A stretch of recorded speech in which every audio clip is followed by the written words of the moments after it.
The bunyip is an Australian cryptid, lost somewhere between the billabong and the imagination. Reported to be a real animal by the indigenous population, early explorers believed it to be a real beast. As years went by and no bunyip was reliably seen, and more importantly none captured or dead ones examined, it became considered to be a fantastic creature, like a unicorn or a dragon. As late as 1847, it was still considered a rare or recently extinct animal in scientific circles. According to an article in the Tasmanian Journal that year, a bunyip was said to be the size of a bullock, with a small head and neck like an emu, a mane and a tail like a horse, flippers like a seal, and two downwards curved tusks. The bunyip lived in rivers and swamps, and dug burrows in which to lay eggs, rather like a platypus. It was said to eat crayfish and roots, and if it caught them, people, especially children. Theories on what the bunyip could have been include memories of the extinct giant marsupial, the diprotodon, and wayward seals swimming into inland waterways.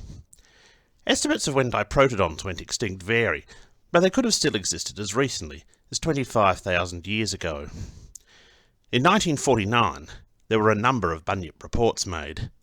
An article appeared in the Portland Guardian of the 3rd of March, which blithely dismissed a statement by a Mr. Downs of Goray that a bunyip had dwelled in the swamp nearby for a long time, by saying it was a booming bittern, a type of wetland bird.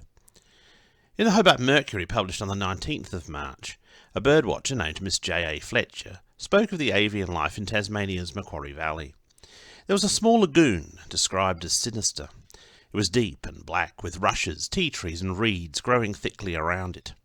5 white cockatoos nested in the manna gums nearby, while snakes thrived in the undergrowth. She called it Bunyip Lagoon. Although she did not claim an actual bunyip was in residence, it demonstrates how eerie-looking areas attracted baleful names to them. A landowner named Mitchell, who lived in Glen Valley, New South Wales, had been informed by local Aboriginals that a bunyip lived, or had lived, in the waterhole on his property.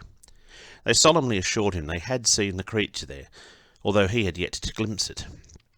Facetiously he put out a request for a live bunyip to stock the hole to create a tourist attraction, in a story carried by the Dubbo Liberal and Macquarie Advocate on the 12th of July. The following month, the bunyip stories began in earnest. It was on the 25th of August 1949 that a contractor named Jim Rowe and his assistant Claude Holden were fishing at a washaway they were filling at Billabong Weir on Billabong Creek on Hartwood Station, near Deniliquin, New South Wales. As they waited to catch something, the two men heard a splash and saw a dark object midstream. At first they thought it was a log floating on the water, but it suddenly sped towards the weir in a burst of short steps. For a few seconds Rowe thought it might be a dog swimming. The creature breached the water near the pair, and they were able to see it was a living animal of a type they were unfamiliar with. They said it was about 3 feet long, but with a neck 18 inches long, and almost as thick as the body, and when still its head was about 2 feet clear of the water's surface, suggesting they saw 3 feet of a larger animal. 2 large ears flopped down either side of its head. They weren't sure if it had fur, but the body was shiny. It moved extremely quickly through the water, and submerged after 30 seconds when the men approached it. Jim Rose said if he had been alone when he saw the aquatic creature, he would have never mentioned it to anybody.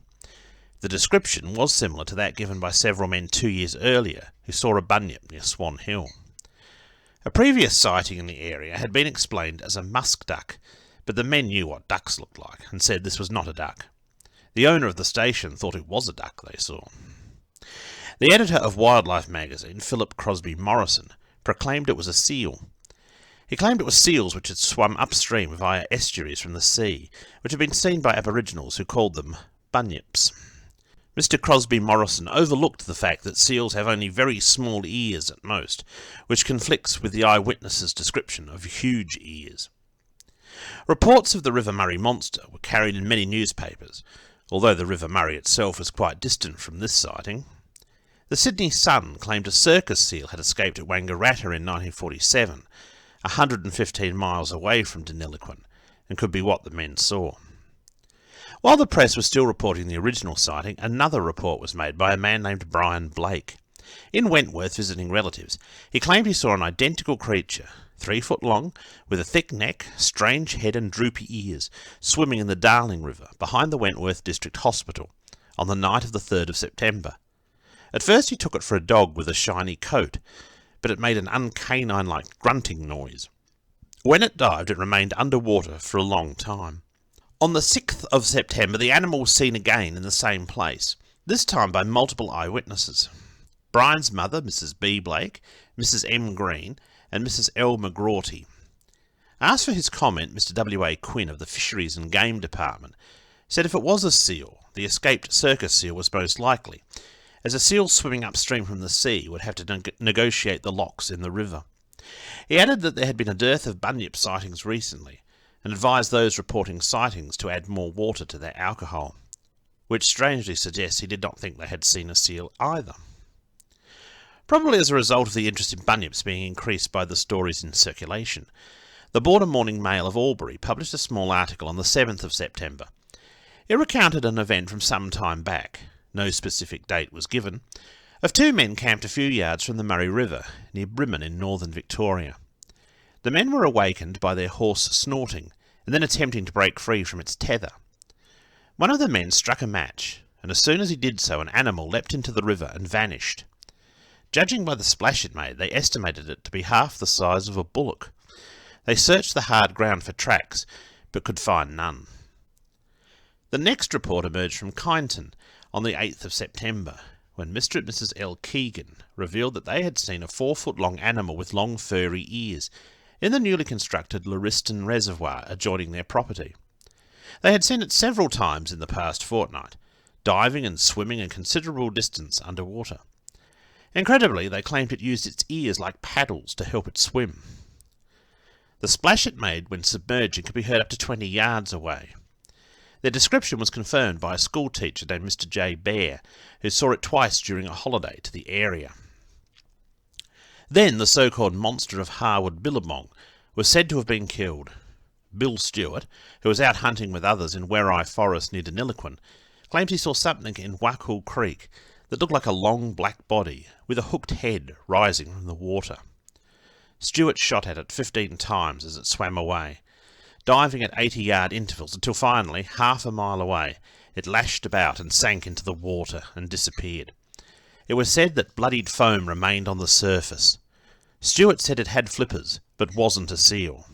Stewart urged his dog into the water to retrieve the animal, but something seemed to scare the dog, and it hurried back to shore.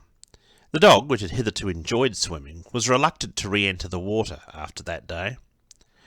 Stewart's actions were decried by a letter writer who corresponded with the Melbourne Argus on the 24th of September.